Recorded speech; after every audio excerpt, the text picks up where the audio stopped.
As Travis Vader's story continues, dramatic testimony as the man convicted of killing Lyle and Marie McCann takes the stand. Travis Vader testified about his experience behind bars during day number 2 of his sentencing hearing. Vader claims he was mistreated in custody. He says he was humiliated by police and strip searched on camera, singled out by prison guards, and assaulted by other inmates. Vader describes the conditions during his time in custody at the remand center as, quote, horrendous. He says he was put in a unit with what he calls the worst of the worst inmates. No hot water, no radios or access to TV, and he was often locked up 23 hours a day. He accused guards of verbal and physical abuse and was subjected to attacks from other inmates who threw feces into his cell. The McCann son sat in court for Vader's testimony. He says he has no sympathy for him. I heard sort of woe is me, I'm a victim here, instead of who the real victims are, my parents. I think he's probably delusional enough to consider himself a victim here.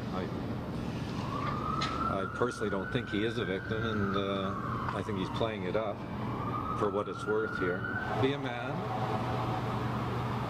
admit that you did this, tell me where my parents' bodies are. That's my message. The defense team hopes to convince the judge to reduce Vader's sentence because of the treatment he received, or to impose a stay in his case. Vader's lawyer is asking for a prison term of 4 to 6 years, while the Crown will ask for 2 life sentences. City Council passed its supplementary operating budget today. Your property taxes increasing by 2.85% in 2017. That's the lowest increase in a decade for the City of Edmonton. The increase is down from the 3.1% originally proposed at the end of November. The hike equals 66 fewer dollars in your pocket in 2017 and $120 for the typical household the following year. Council able to reduce its base budget while still maintaining current services and funding for major initiatives such as the Neighborhood Renewal Program and End Poverty Edmonton. The city says 0.6% of the tax increase is earmarked for construction costs for the Valley Line LRT expansion. Tax rate finalized in the spring after the government of Alberta sets the provincial education tax.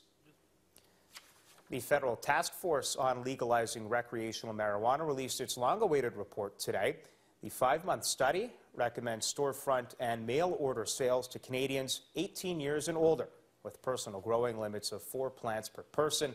The 106-page document says pot should not be sold in the same location as alcohol or tobacco, and that production should be closely monitored to prevent diversions to the black market. The study gives shape to a Liberal promise to legalize recreational pot use and sales, with safeguards in place to restrict youth access this spring. The framework covers everything from advertising and branding to penalties for illicit production and trafficking, all legislated under a proposed new Cannabis Control Act. Generally, we believe that it is appropriate to proceed with caution.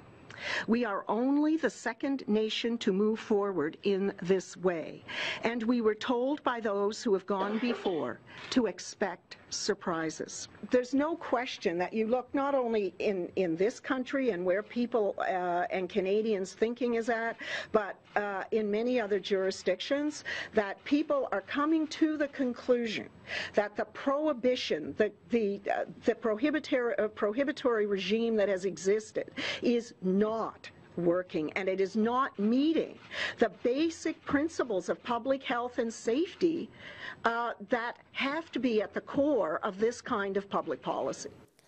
The report says wholesale distribution and retail operations should be regulated by the provinces and territories in close collaboration with municipalities. Now, this story leads us into our viewer poll tonight, and what we're asking you is, do the pot task force recommendations go far enough, yes or no? You can weigh in, and you have been weighing in throughout the afternoon through our Facebook and Twitter pages. Of course, you can also let us know what you think through our website, dinnertelevision.ca. Alberta Health Services is contacting 200 patients who may have been exposed to tuberculosis in the Edmonton area. Notification letters are in the mail after a confirmed case of TB at 2 outpatient clinics. The exposure took place at the K Edmonton Clinic and the University of Alberta Hospital. Despite the warning, the case not considered to be an ongoing risk in either facility, and the general public is not believed to be at risk. Officials say only patients notified by AHS could have potentially been exposed. Tuberculosis infection occurs when TB germs are inhaled into the lungs. In most cases, the germs in the lungs remain inactive and don't cause any symptoms of illness. Early diagnosis of TB infection is key to stop development or spread of TB disease. And finally in news, President-elect Donald Trump met with Grammy-winning rapper Kanye West today. The pair posed for photos in the lobby of Trump Tower. After their meeting, Trump said the two were just friends and called the musician a good man. President-elect says they discussed life. West stood silently next to Trump. They did not answer questions about whether West would perform at the inauguration next month. The musician was just released from psychiatric hold last week after being admitted to hospital for stress and exhaustion.